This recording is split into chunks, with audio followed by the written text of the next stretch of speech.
Well, it's that time of the year again. Halloween! I've been waiting this past year to talk about this game, so here we go, let's just jump straight into it. The year is 1991. Capcom is on a winning streak with brutality.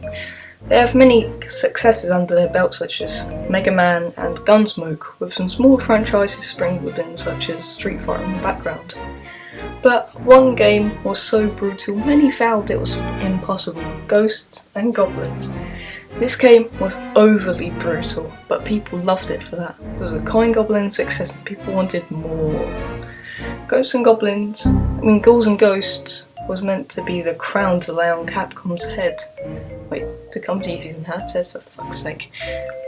It was just as hard as the original, and it was ported to billion consoles and home computers such as the Sega Mega Drive and Amiga. But people were still clamouring like arseholes on Black Friday. Capcom gave them their wish for in 1994, Super Ghouls and Ghosts was released. This game was by far the biggest game in the series, selling many copies of this SNES version alone, selling 1.09 million, making it Capcom's 75th best-selling game. So either everyone's sucking this game's dick too much, or it's actually good. But if you watch my Mega Man review, you may know I'm not the biggest Capcom fan, but hey, I didn't say I downright hate them, or do I? Well, time to crack out the pumpkin juice and get into this extra spooky review. Firstly, the ghoulish graphics. The graphics are pretty much perfect for this type of game. The colours are perfect for each stage and they shout care and passion.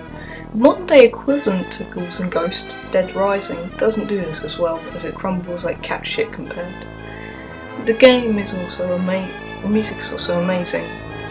Each song adds tension to each stage, and it has an epic feel to it, like an orchestra playing at a zombie attack. Well, that was quick. Now I think we should get into the glue gameplay. One thing I have to point out is the jumping mechanics. They are weird. You can't stop your momentum or change it unless you perform another jump mid-air. Yes, double jumps are in this game, but it makes the jumping mechanics feel kind of weird. It looks you and it doesn't feel right. Much like the others, you only get 2 hits in this game before death comes to your tea party. Once you die, you turn into a spooky, scary... Anyway, it's time to talk about the enemies and the bosses. Much like the music, each enemy matches the theme of the level, and there is a bucket ton of bosses. You have new foes at every level that you have in your journey, and then you have to work with their different abilities. And about the bosses, they are hard. If you want proof that they are some of the hardest bosses in video game history, take a look at this video I posted to Twitter back in September-ish.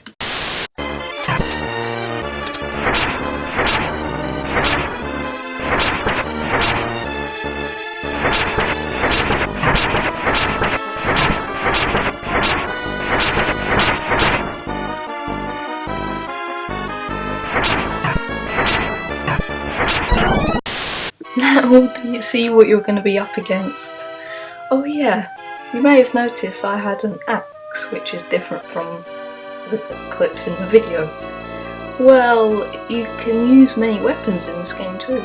Each has its own strength and weakness over it. The axe is fast but flies at an angle, for example. Another thing you may have noticed was the wave.